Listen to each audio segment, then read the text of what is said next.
Welcome back to once again my YouTube channel, and you are watching RV classes and myself Rambal Rai. So guys, today in this video I am going to tell about one of the most important chapter, that is synthesis of sentences.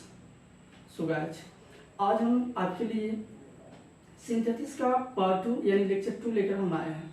So guys, पिछले video lecture में दो या दो से अधिक simple sentences को मिला करके एक नया सिंपल सेंटेंस बनाने के लिए जो हम मैक्सिमम 8 रूल्स को फॉलो करते हैं, हम वहां पर 8 रूल्स को लिख दिए थे. सो आज के टर्न में, आज के इस वीडियो लेक्चर में हम स्टेप बाय स्टेप उस टॉपिक को यूज करके हम दो या दो से अधिक सिंपल सेंटेंस को जोड़कर एक नया सिंपल क्रिएट करने वाले हैं.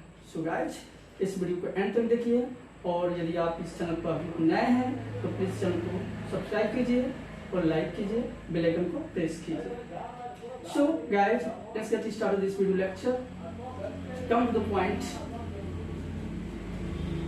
बाय यूजिंग पार्टिसिपल, जो आज का जो टॉपिक है बाय यूजिंग पार्टिसिपल, तो सबसे पहले हमें ये समझना होगा कि पार्टिसिपल क्या होता है. सो पार्टिसिपल एक ऐसी क्रिया है जो वाक्य में वर्ब और एडजेक्टिव दोनों का काम करती है. सो ध्यान से देखेंगे आप, पार्टिसिपल एक ऐसी क्रिया है जो वाक्य में वर्ब और एडजेक्टिव दोनों का काम करती है, इसलिए पार्टिसिपल कहते हैं. यानी जो भी वर्ड्स वाक्य में अगर वर्ब और एडजेक्टिव दोनों का वर्क करते हैं तो इनफैक्ट आप उन्हें पार्टिसिपल कह सकते हैं. सो यहाँ पर हम देख सकते हैं कि पार्टिसिपल के भी कुछ मेरिट्स होते हैं, कुछ उसके कैरेक्टरिस्टिक्स होती है, कुछ क्वालिटीज होती हैं.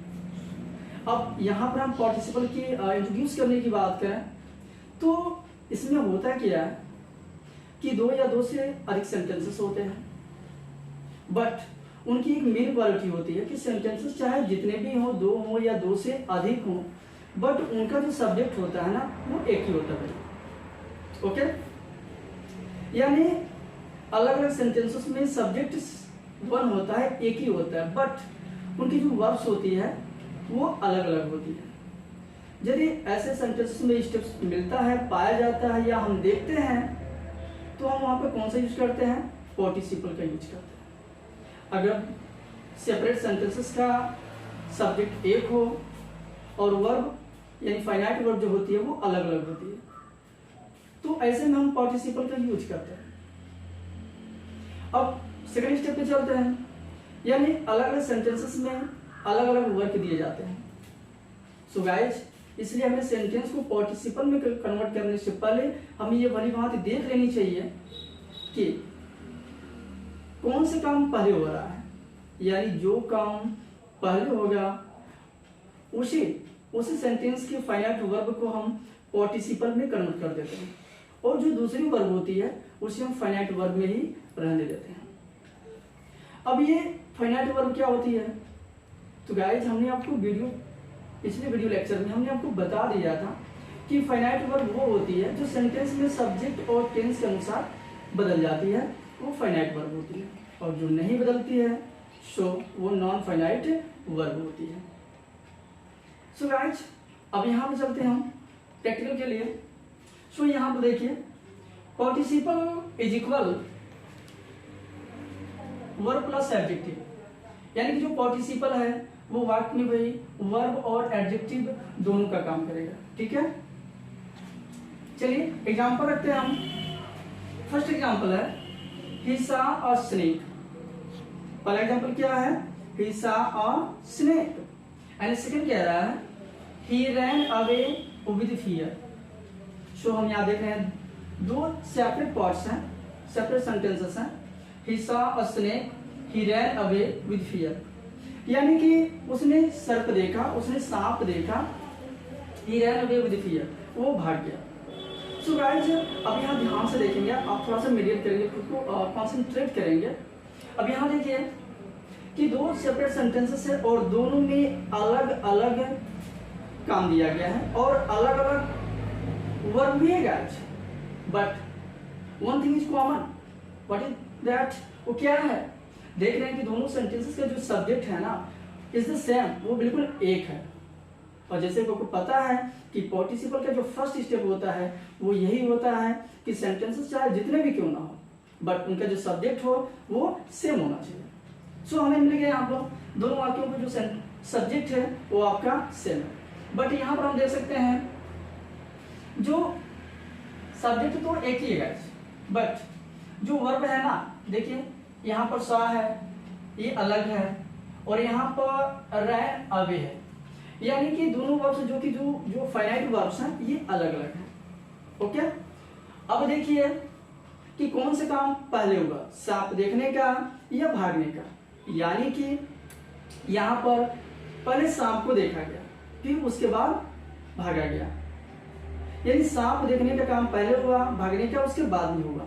ठीक है, तो क्या करेंगे, ये जो वर्ब है ये कार्य को पहले होना प्रकट कर रही है, एक्सप्रेस कर रही है, दैट मींस द वर्ब। सो क्या करेंगे, इसी वर्ब को हम पार्टिसिपल में कन्वर्ट कर देंगे। सो देखिए हमने क्या किया, यहाँ पे सा है यानी कि हम इसका V1 उठाते हैं, V1 में ing ऐड कर लेते हैं। ओके, तो C plus ing that's equal saying, यानी सेइंग और स्नेक कॉमा कर लेंगे और जो सेकंड सेंटेंस है उसे हम वैसी कॉपी कर देंगे, सेम कर देंगे। इस तरह से हमारा जो कॉम्बाइंड सेंटेंसेस होगा वो आप देख सकते हैं, seeing a snake he ran away with fear, यानी एक सांप देखकर वह भाग गया। अब ये जो सीइंग है यही आपका क्या है, यही आपका पार्टिसिपल है। लेकिन पार्टिसिपल तो है, अभी कौन से पार्टिसिपल में क्रिएट हुआ है ये जानने के लिए हमें काइंड्स ऑफ पार्टिसिपल पर चलना पड़ेगा। ओके, कि पार्टिसिपल के कितने प्रकार होते हैं। सो गाइस मैं आपको बता रहा हूं कि पार्टिसिपल को 3 भागों में डिवाइड किया जाता है, यानी कि there are 3 kinds of participle and that they are following. यानी आप यहां देख सकते हैं काइंड्स ऑफ पार्टिसिपल, यानी पार्टिसिपल को 3 कैटेगरी में डिवाइड किया गया है। फर्स्ट है प्रेजेंट पार्टिसिपल, सेकेंड है past participle and third perfect participle. अब हम 1 बाय 1 को एक्सप्लेन करेंगे और उसे समझेंगे। सो अब यहां देखेंगे आप, पहला प्रेजेंट पार्टिसिपल, यानी कि प्रेजेंट पार्टिसिपल क्या होता है, किसे कहते हैं, कौन सा काम होता है इसका। सो प्रेजेंट पार्टिसिपल यानी कि किसी भी वर्ब के आप V1 में ing ऐड कर देंगे तो क्या बन जाएगा, वो पार्टिसिपल बन जाएगा। किसी भी वर्ब के V1 में आप ing ऐड कर देंगे तो किस में कन्वर्ट हो जाएगा, प्रेजेंट पार्टिसिपल में, प्रेजेंट पार्टिसिपल बन जाएगा। और वाक्य में कौन सा काम करेगा, प्रेजेंट पार्टिसिपल। भाई उसका अर्थ आप यहाँ देख सकते हैं कि वाक्य में आखिरकार प्रेजेंट पार्टिसिपल को मिलाएंगे कैसे, कैसे मैच करेंगे। ओके, यहाँ देखेंगे, यानी कि प्रेजेंट पार्टिसिपल की जो हिंदी की क्रिया होगी, हिंदी की क्रिया में कर शब्द होगा, या तो ता हुई, या तो ती हुई, या तो ते हुए। ये वर्ड्स हिंदी की क्रिया में दिए रहेंगे, हम इसी से उसे रिकॉग्नाइज कर लेते हैं। ओके, और अंग्रेजी में कैसे करते हैं, V1 में ing ऐड होगा, भाई हम उससे कर सकते हैं पहचान। तो इस तरह से हम कह देते हैं कि प्रेजेंट पार्टिसिपल है। अब डिफाइन की बात करें, डिफिनेशन से बात करें कि प्रेजेंट पार्टिसिपल में होता क्या है। सो प्रेजेंट पार्टिसिपल में लगभग 2 कार्य एक साथ एक्टिविटीज होते हैं, 2 कार्य एक साथ अपडेट होते हैं। ध्यान से सुनेंगे, 2 कार्य एक साथ चलते हैं, या यूं कह दीजिए कि 2 कार्य लगभग एक साथ ही होते हैं। अब जो दूसरा कार्य होता है वो पहले कार्य का क्या होता है, एक तरह से रिजल्ट ही होता है। दूसरा कार्य जो होता है वो पहले कार्य का क्या होता है, रिजल्ट होता है। अगर हमें पार्टिसिपल में कन्वर्ट करना है तो हमें जानते हैं कि जो कार्य पहले समाप्त होगा उसी वर्ब को पार्टिसिपल में कन्वर्ट कर देते हैं और दूसरे वाक्य की वर्ब को फाइनाइट वर्ब में ही रहने देते हैं। ओके, सो यहाँ देखिए, अब हम बढ़ते हैं पास्ट पार्टिसिपल की तरफ, यानी कि पार्टिसिपल क्या होता है, कौन सा वर्ग करता है, कैसे पहचानेंगे। ठीक है, सो आप ध्यान से सुनिए, यह वर्ब का थर्ड फॉर्म होता है, यानी पास्ट पार्टिसिपल क्रिया का थर्ड फॉर्म होता है जो वाक्य में एडजेक्टिव का काम करता है। कौन सा काम करता है, एडजेक्टिव का काम करता है।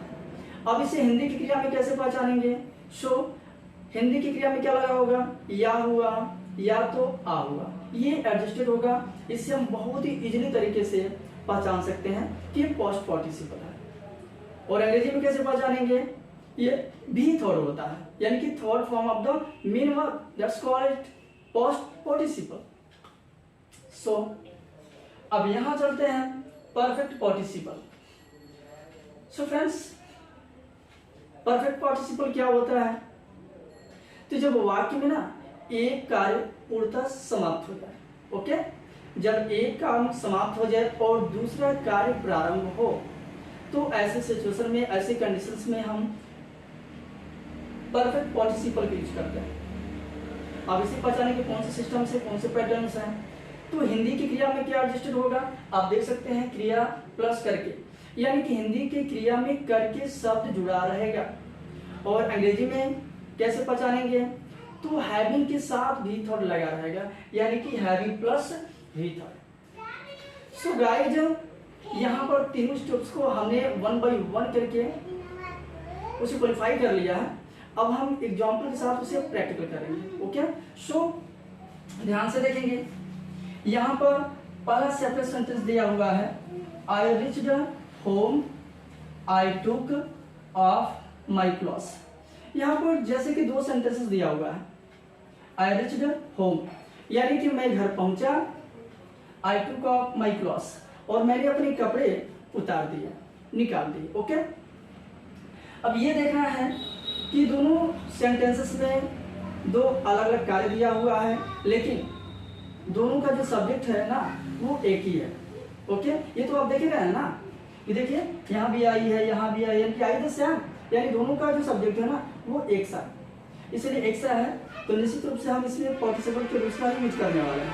तो देखिए, बस आपको ये बताना है कि दोनों में से कौन सा काम पहले होगा। तो हम देख रहे हैं कि आई रिच्ड होम यानी कि मैं घर पहुंचा, यानी घर पहुंचने का काम जो है ना वो पहले होगा। तो चलिए हम इसे एन सर्किल कर लेते हैं, ओके। अब देखिए, उसके बाद दूसरा काम हो रहा है, आई टुक ऑफ माई क्लॉथ्स, मैंने अपने कपड़े उतार दिए। अब दोनों को क्या कर देंगे, ऐड कर लेंगे। कैसे, तो जो काम पहले समाप्त हुआ ना उस वर्ब को हम उस वर्ब को हम पार्टिसिपल में कन्वर्ट कर लेंगे। देखिए यहाँ पर रिच्ड है, यहाँ पर क्या कर लेंगे हम, रिचिंग होम कॉमा कर लेंगे, I took off my clothes, okay. तो इस तरह से हमारा जो कंबाइंड सेंटेंसेस है, reaching home I took off my clothes, ये हमारा रेडी हो गया। तो यहाँ पर जो रिचिंग वर्ड है ना, ये आपका क्या है, यही आपका पार्टिसिपल है। किस कैटेगरी का है, तो ये आपका प्रेजेंट पार्टिसिपल कैटेगरी का है। अब सेकंड पे चलते हैं, I found my pen it was lost, यानी कि आई फाउंड माई पेन यानी कि मैंने अपना कलम पाया। कलम की क्या विशेषता भाई, तो इट वॉज लॉस्ट, यह खोया हुआ था, यानी कि फ्रेंड्स जो कलम मैंने पाया ना वो कलम खोई हुई थी।